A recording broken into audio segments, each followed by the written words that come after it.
Happy days మన school days. ఎవరికైనా గుర్తున్నాయా మన స్కూల్ డేస్? లైఫ్‌లో మర్చిపోలేని రోజులు ఏమైనా ఉన్నాయి అని అంటే అవి స్కూల్ డేసేనండి. తిరిగి తెచ్చుకోలేని రోజులు కూడా అవే.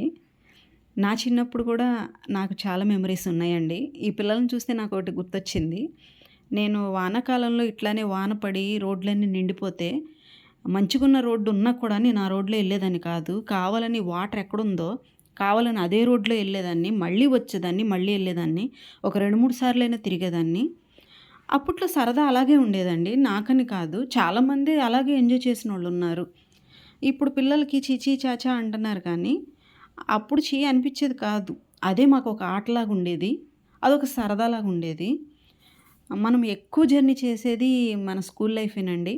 10 సంవత్సరాలు ఒకే స్కూల్‌లో మన పక్కన మనతో పాటు ఫ్రెండ్స్ 10 ఇయర్స్ మనతో జర్నీ చేస్తారు. అలాగే టీచర్స్‌ని 10 సంవత్సరాలు మనం చూస్తామండి. దానివల్ల ఆ బాండింగ్ అన్నది ఏర్పడిపోయిద్ది. మనం అక్కడున్నప్పుడు తెలీదండి. స్కూల్‌లో నుంచి బయటకొచ్చేసిన తర్వాత తెలిసిద్ది. ఈ టీచర్ గారు ఇలా మాట్లాడేవాళ్ళు, లేదంటే ఆ సార్ ఇలాగా ఉండేవాళ్ళు, లేదంటే నా ఫ్రెండ్స్ ఇలా ఉండేవాళ్ళు అని ప్రతి ఒక్కటి ఏ రోజైనా గానియండి, రోజులో ఒక్కసారైనా మన స్కూల్ లైఫ్‌లో జరిగిన ఏదో ఒక ఇన్సిడెంట్ మనకి గుర్తుండిపోయిద్ది. గుర్తొస్తది. అది మీకు కూడా ఖచ్చితంగా ఉంటదా అండి? నేను అనుకుంటున్నాను. ఎందుకనంటే అది మర్చిపోలేం మనం. మన స్కూల్ డేస్ అన్నది లైఫ్‌లో మర్చిపోలేం. ఎందుకనంటే ఇంటర్ అయినా, డిగ్రీ అయినా ఇంకేదైనా 2 ఇయర్స్, 4 ఇయర్స్, 3 ఇయర్స్ ఇలాగే ఉంటది వాళ్ళతో జర్నీ. కానీ మన స్కూల్ లైఫేనండి ఎక్కువ జర్నీ. అందువల్లేనేమో మనకలా గుర్తుండిపోయిద్ది. ఎందుకంటే మన ఫ్యామిలీ వాళ్ళని మనం ఎలా మర్చిపోమో, ఈ స్కూల్లో వాళ్ళని కూడా మనం మర్చిపోలేం. అలా గుర్తుండిపోతారు మనకి. మన పిల్లలకి ఇప్పుడు మనం చెప్పినా కూడా వాళ్ళకి అర్థం కావట్లేదండి. ఎందాక ఏంటంటే ఇప్పుడు ఎవరితోనైనా మాట్లాడుతూ ఉంటేనే కదా కమ్యూనికేషన్ పెరిగిద్ది. స్కూల్లో ఉన్నప్పుడు ఏంటి అనంటే వాళ్ళు చదువుకున్న చదువు మాత్రమే గుర్తుంటది.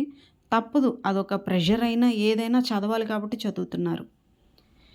ఇంకా వాళ్ళ లైఫ్ అలా అయిపోయింది. ఇంక మనము మార్చలేకపోతున్నాము. అందుకనేనండి అప్పుడప్పుడు కనీసం మీ స్కూల్ లైఫ్‌లో మీకు జరిగిన ఏదన్నా మంచి విషయాలుంటే అది మీ పిల్లలతో షేర్ చేసుకుంటా ఉండండి. నేను ఎప్పుడు మా పిల్లలతో షేర్ చేసుకుంటా ఉంటాను. వాళ్ళని నవ్విస్తా ఉంటాను. మీరు కూడా అలా ఉండండిరా ఈ లైఫ్ మళ్ళీ రాదు, రాదని చెప్తా ఉంటాను.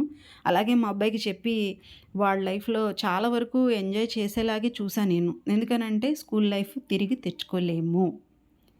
మీకు ఇంకో విషయం కూడా చెప్పాలండి. నేను నా ప్రొఫెషన్ వచ్చి నేను మిషన్ కుడతాను. నేను ఇదివరకు ఎక్కువ కుట్టేదాన్ని. ఈ మధ్య తగ్గిచ్చాను. మా అమ్మగారు చనిపోయిన తర్వాత కాస్త తగ్గిచ్చేశాను. మళ్ళీ ఇప్పుడు సొంత ఇంట్లోకొచ్చినాక మళ్ళీ ఇప్పుడే స్టార్ట్ చేస్తున్నానండి. నేను ఫర్దర్‌గా కూడా కొన్ని వీడియోసు స్టిచ్చింగ్‌కి సంబంధించినవి కూడా పెడతానండి. నేను ఎక్కువగా కుట్టేవి లాంగ్ ఫ్రాక్సు, వెస్ట్రన్ ఇవే ఎక్కువ కుడతానండి. అందులో కొద్దిగా జనాలు కూడా ఇష్టపడతారు నేను కుడితే. ఒక చిన్న ప్రిన్సెస్ వచ్చిందండి. చిన్న పాప ఒక 5 ఇయర్స్ పాపకి నార్మల్ అంటే 2 ఇచ్చారు. నార్మల్ ఫ్రాక్ ఒకటీను, ఇంకోటి మంచి ఫ్రాకు. ఫస్ట్ నార్మల్ ఫ్రాక్ కుడతానని చెప్పాను. అది సెట్ అయిన తర్వాత మంచిది కుడతానని చెప్పాను.